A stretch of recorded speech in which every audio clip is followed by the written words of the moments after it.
Hello আমার দুষ্টু মিষ্টি বন্ধুরা, আশা করি তোমরা সবাই খুব ভালো আছো। তোমরা এখন চলে এসেছো অঞ্জলিদের বাড়িতে। অঞ্জলিদের বাড়িতে বাচ্চারা তো ঘুমিয়ে আছে আর অঞ্জলি আর গুঞ্জা এদিকে গল্প করছে। তো চলো তাহলে এবার দেখে নিই কি হয়। এই বোন, কাল রাখির বাবাই সোফাটা এনেছে, কি সুন্দর বল, নরম নরম, বসে কত আরাম হচ্ছে। চল চল সকালবেলা দুজনে মিলে একটু ভালো করে বসে নিই। হ্যাঁ রে দিদি, জামাইবাবু তো খুব ভালো একটা সোফা এনেছে।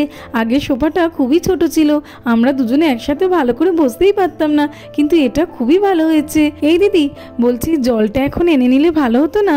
বেশি বেলা হয়ে গেলে তো আবার লাইন পড়ে যাবে। হ্যাঁ রে গুঞ্জা, তুই ঠিক বলেছিস, লাইন পড়ে গেলে তো অনেক দেরি হবে। ঠিক আছে চল জলটা নিয়ে আসি, তারপরে এসে আবার বসবো। চল চল। হ্যাঁ রে দিদি চল। এই দিদি, এই তো আমি কলসি নিয়ে নিয়েছি রে, এবারে চল। ঠিক করেছিস রে গুঞ্জা, গরমের সময় কলসি ঠান্ডা ঠান্ডা জল খেতে খুবই ভালো লাগে। এই রিঙ্কি চল চল, রোহান তো মাঠে আছে, বললো যে সবাইকে ডেকে নিয়ে যেতে। হ্যাঁ রে চল চল, ওরা তো মনে হয় ঘুমিয়েই আছে। এই রিঙ্কি শোন, আমরা কিন্তু সবাইকে ডাকলেও আবিরকে একদম ডাকবো না, কারণ আবির তো কালকে আমাদের সঙ্গে অনেক ঝগড়া করেছিল। আচ্ছা ঠিক আছে চল চল, রাখিকে আগে ডাকি চল। এই আস্তে আস্তে ডাকবে কিন্তু। হ্যাঁ রে বাবা, তুই দেখ না, ওয়াও এই সোফাটা মনে হয় আঙ্কেল কিনেছে রে। হ্যাঁ রে চল চল, একটু দেখি বসে কেমন মজা হয়। ইউপু দেখ দেখ কত সুন্দর, কি নরম নরম, বসে তো খুব আরাম লাগছে।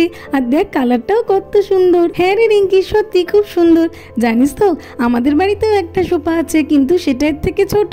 ও তোদেরও এরকম একটা আছে? তাহলে তো খুব ভালো হলো। যা তুই গিয়ে রাখিকে ডেকে আন, আর আমাদের তো এরকম নেই, আমি এর উপর বসে একটু আরাম করে নিই। আচ্ছা রে ঠিক আছে, আমি গিয়ে রাখিকে ডেকে আনছি। ভালোই হয়েছে অপু রাখিকে ডাকতে গেছে। এইবারই এত বড় সোফাটাতে আমি একটু শুয়ে নিই। আরে কত মজা হচ্ছে শুয়ে শুয়ে, খুব দারুণ লাগছে।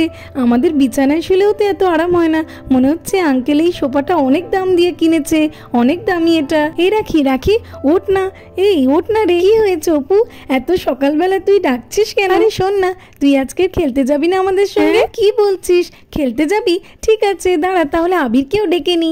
এই রাখি, তোর কি হয়েছে রে? আবির কেন ডাকবি? তোর কি মনে নেই আবির কালকে খেলতে খেলতে আমাদের সঙ্গে কি ঝগড়া করেছিল? আমরা তো তোকে আস্তে আস্তে ডাকছি যাতে না আবির উঠে যায়। চল, আবিরকে একদম খেলতে নেবো না, আমরা একা একা খেলবো।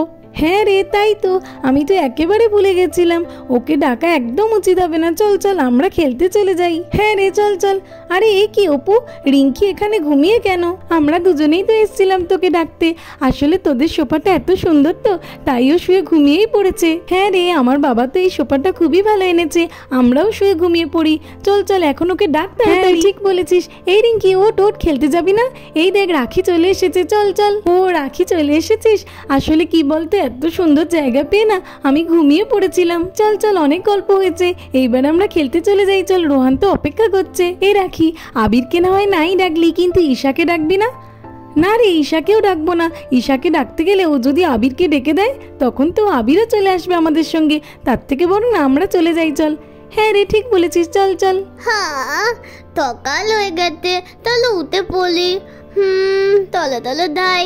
আলে এই থোপ্পাতাল কথা তো ভুলেই গিয়েছিলাম, কালকে ধোয়া হয়নি, আজকে তো ধুয়ে নি।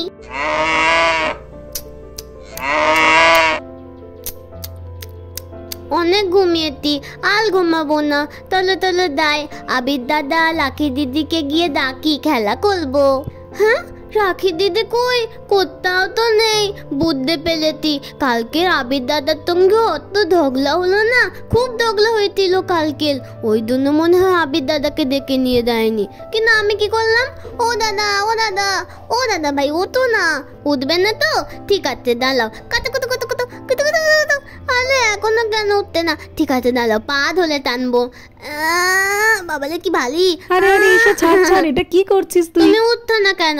তাই জন্য তো এমন করতে। আরে ঈশা ছাড় না, আমি উঠতে পারছি না। তোমার কি হয়েছে? পিঠে খুব কষ্ট হচ্ছে রে, অনেক ব্যথা, তাই উঠতে পারছি না। রাখি দিদিরা খেলা করতে গেছে আর আমাদের নিয়ে যায়নি, ওই জন্য তো তোমাকে ডাকছিলাম। আচ্ছা ঠিক আছে, ঘোলো তো দেখি, ঘোলো ঘোলো, কি হয়েছে তোমার দেখি। আমি তো কিছু বুঝতে পারছি না রে ঈশা। ঠিক আছে তুই একটু দেখে দে তো। আমার পিঠে কি হয়েছে? ওলে বাবালে, এগুলো কি কেমন বড় বড় লাল লাল আর গোল গোল, বুঝতে পেলেছি খুব গরম না, ওই জন্য পিঠে কি তো বেরিয়ে গেছে। হ্যাঁ রে ঈশা, আমার তো খুবই ব্যথা করছে, হঠাৎ করে উঠতেই পারছি না, খুব জ্বালা করছে। ওরে বাবা রে। আসলে জানো তো, বাপি না কালকে বলছিল এই গরমে এই টপ কি তো বেলোয়, হ্যাঁ তাই জন্য কালকের বাপি কি একটা পাউডার এনেছে, ওই পাউডারটা খুব ভালো বলছিল, আমি আনছি তোমার জন্য, দেখবে ওটা দিলে তুমি খুব ভালো হয়ে যাবে। আরে ঈশা, ওইসব কিছু লাগবে না, তুই মাকে একটু ডেকে দে না। মিমিলা তো বাড়িতে নেই, আর রাখি দিদিও নেই, মনে হয় খেলা করতে গেছে, ওই জন্য বলছি আমি পাউডারটা লাগিয়ে দিই, ভালো হবে। তুই ঠিক জানিস তো রে যে ওটাই দিতে হয়? হ্যাঁ হ্যাঁ, আমি তো আমার বাপির কাছ থেকে দেনেই বলতি, তাহলে আমি আনি। হ্যাঁ হ্যাঁ, যা তাড়াতাড়ি নিয়ে আয়, আমার খুব কষ্ট হচ্ছে। ঠিক আছে, তাহলে আমি আনতি। তাহলে চলো এই পাউডারটা আমি নিয়ে দেয়, বাপি তো বলছিল এই পাউডারটা খুব ভালো, এইটা দিলে আবির দাদা একদম ঠেলে যাবে। এই দেখো আবির দাদা, তোমার জন্য এনেছি পাউডার। দে দে ঈশা, তাড়াতাড়ি দে, দেরি করছিস কেন? হ্যাঁ হ্যাঁ দাঁড়াও, দিচ্ছি ভালো করলে। এই ঈশা, এইসব কি দিচ্ছিস রে? এত এত দিচ্ছিস কেন? আমি তো কিছুই বুঝতে পারছি আরে না। দাদা ভাই, তুমি বুঝতে পারতো না, যত বেশি করে দেবো তত তাড়াতাড়ি ঠেলে যাবে, আর যত কম করে দেবো ততই দেরি করে থাকবে। আরে ঈশা, কি করছিস? দাঁড়া দাঁড়া, মাথাতে কেন দিচ্ছিস? দেখো তো। এ বাবা, ঢাকনাটা তো খুলেই পড়ে গেল। না না, এটা আবির দাদাকে বললে হবে না, দেখবে দাদা এবার তোমার থপ ঠেলে আরে তুই যাবে। এটা কি করলি? আমার মাথা গায়ে তো ভর্তি করে দিয়েছিস, আমি তো উঠতেই পারছি না। হ্যাঁ, আসলে অল্প দিচ্ছিলাম, কিন্তু ঢাকনাটা খুলে পড়ে গেছে, ওতে কিন্তু হবে না জানো, পেটি পড়ে গেছে আরো তাড়াতাড়ি ঠেলে যাবে, কম পড়লে দেরি করে থাকতো। আরে আরে ঈশা, কি বলছিস? এই সব বেশি করে দিলে তাড়াতাড়ি সারবে? দাঁড়া, আমার সঙ্গে তুই এখনো মজা করছিস, দেখাচ্ছি তোর মজা, একবার উঠতে পারি। ওরে বাপ রে, কি ব্যথাটাই না করছে, আর তুই এখনই আমার সঙ্গে মজা করছিস?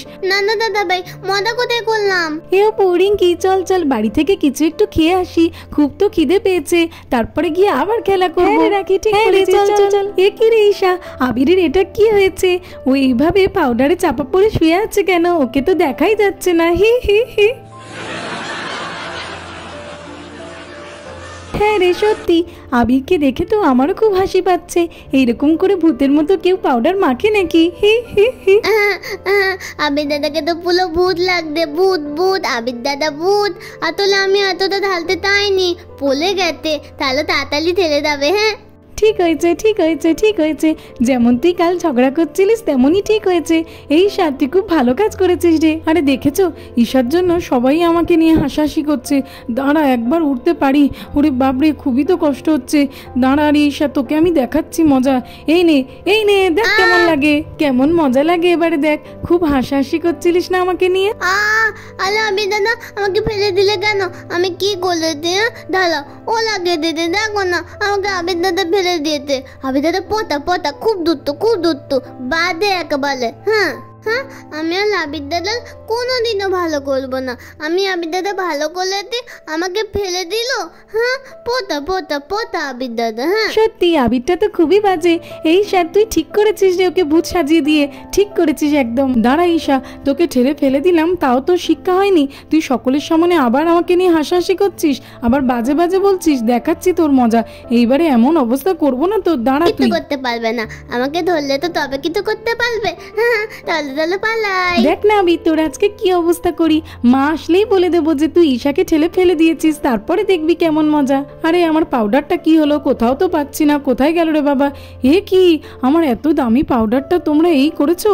তোমাদের নিয়ে না আর পারা যায় না। আঙ্কেল, আমি তো কিছু করিনি, যা করেছে ওই সব ঈশাই করেছে। তুমি করো বা ঈশা, সেই তো একই ব্যাপার হলো। আমার এত দামি পাউডারটা সব তো নষ্ট করে দিলে। কোথায় ভেবেছিলাম গরমে একটু মাখবো, তা নয়। তোমাদের জন্য কিচ্ছু শান্তিতে করার উপায় নেই। চলো আমি চলে যাই, তোমাদেরকে কিছুই বলতে আর ভালো লাগে না। আরে এটা কি হলো? ঈশার জন্য আঙ্কেল আমাকে বকে গেল। দাঁড়া ঈশা, তুই পালিয়ে যাবি কোথায়? তোর জন্য আমাকে সবাই খিল্লি ওড়াবে, বকাবকি করবে, আর আমি তোকে ছেড়ে দেবো? কাবি নেই। জলটা তো খুবই ভারী, চলো রেখে দিই। বোন তো আসতেই চাইলো না ওখান থেকে, আমিও যাই। বল্টুদের তো আম পাড়া হচ্ছে, কি বড় বড় আম হয়েছে ওদের, খুব ভালো লাগে আম পাড়া দেখতে। যাই যাই। আরে কি হয়েছে তোমাদের? এরকম অবস্থা কেন বিছানাটার? দেখো তো বিছানাটা কি নোংরা করে দিয়েছে। আর আবির, তুমি এইভাবে কি সব মেখে রেখেছো? দেখি তো। আরে এটা তো মনে হচ্ছে পাউডার। হ্যাঁ পাউডার তোমরা এরকম করে বিছানায় ছড়িয়েছো কেন? এরকম ভাবে কেউ বিছানা নোংরা করে নাকি?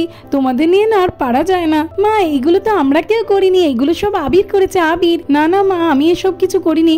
রাখি মিথ্যে কথা বলছে, ঈশাই এই সব কিছু করেছে। জানো মা, ঈশা আমার পিঠে এরকম ভর্তি করে পাউডার ঢেলে দিয়েছে। তোমরা যা দুষ্টু হয়েছো না, আমার আর একদমই ভালো লাগে না। সারাদিন তোমাদের পেছনে কাজ করতে করতে আমার সময় চলে যায়। এই যে বিছানার চাদরটা নোংরা করলে, এবার এটার কি হবে বলো তো? আমার কিছুই ভালো লাগে না। যা ইচ্ছা তোমরা করো, যা পারো করো। তোমাদের তো ভালো কথা একটা বললে তোমরা শোনো না। আমি তাই চললাম বল্টুদের আমপাড়া দেখতে। আরে ঈশা দাঁড়া দাঁড়া, পালাচ্ছিস কোথায়? তোকে তো আমি কিছুতেই ছাড়বো না আজকে। তোর জন্য সবাই আমাকে বকাবকি করছে। দাঁড়া, এরকম করলে হবে না। কিন্তু কি করা যায়, কি করা যায়? হ্যাঁ, মা তো জল এনে রেখেছে। এই এক কলসি জল গিয়ে ঈশার মাথা থেকে ঢেলে দেবো, তাহলেই অনেক মজা হবে। ওরে বাবা রে, এই কলসিটা তো দেখছি খুবই ভারী, কিন্তু যে করেই হোক আমাকে নিয়ে যেতেই হবে।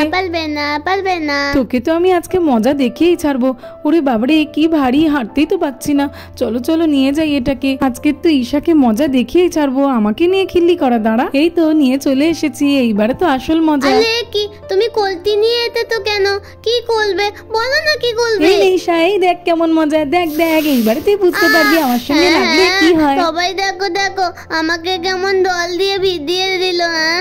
এইবারে আর আমার উপর হাসবি বলতো আমি দেখি? না তোমার সঙ্গে তো মজা করে দিলাম, কিন্তু বলো তোমার পিঠের ব্যথা ঠেলে দেয়নি? হ্যাঁ, ওই জন্য তো তুমি আমার পিছনে তুলতো। আরে তাই তো, ঈশা তো ঠিকই বলেছে। আমার পিঠে তো আর একদমই ব্যথা নেই। তাহলে কি ঈশার পাউডারটার জন্যই এসব হয়েছে? এ বাবা, সরি রে ঈশা, আমি একদম বুঝতে পারিনি। আমি তো ভুলেই গেছি ছুটতে ছুটতে যে আমার পিঠের ব্যথাটা একদম কমে গেছে। ওট ওট ঈশা, আমি একদম বুঝতে পারিনি। সরি রে, ওট ঈশা ওট। আসলে ঈশা, আমি একদম বুঝতেই পারিনি যে আমার পিঠের ব্যথাগুলো সেরে গেছে। কিন্তু তুই বলতো, তুই আমার সঙ্গে অমন করে খিল্লি করছিলিস কেন? আমি কি ইচ্ছা করলে ফেলেছি বলো? হ্যাঁ রে ঈশা, তুই আর কোনোদিনও একে ভালো করবি না। এ তো ভালো করার যোগ্যই নয়। তুই ভালো করলি আর দেখ তোকে চান করিয়ে দিল। দাঁড়া না আবির, পাউডার ফেলার জন্য তুই তো বকুনি খেয়েছিস, এইবার এই জল ফেলার জন্যও খাবি। মা আর মিমি এই গরমের মধ্যে কষ্ট করে জল এনে রেখেছে, আর তুই কিনা সেগুলো সব ফেলে দিয়েছিস এইভাবে। দাঁড়া, তার মানে আমি আবার বকুনি খাবো? ভালোই লাগে না আর। না না, তুমি একা বকুনি খাবে কেন? মিমি যখন বকবে তোমাকে, আমি বলবো যে আমারও দৌড়াতে, তখন দেখবে তোমাকে আর একাকে বকা খেতে হবে না। আমি তো তোকে ভুল বুঝেছিলাম, কিন্তু তুই খুব ভালো রে ঈশা। আচ্ছা ঠিক আছে, চলো এবার আমরা একসঙ্গে খেলা করি। তো বন্ধুরা, আজকের মতো এই পর্যন্ত। ভিডিওটি ভালো লাগলে আর এরকম আরো ভিডিও দেখতে হলে আমার চ্যানেলটাকে সাবস্ক্রাইব করে দেবে। Thanks for watching. দেখা হবে পরের একটি এপিসোডে। টাটা।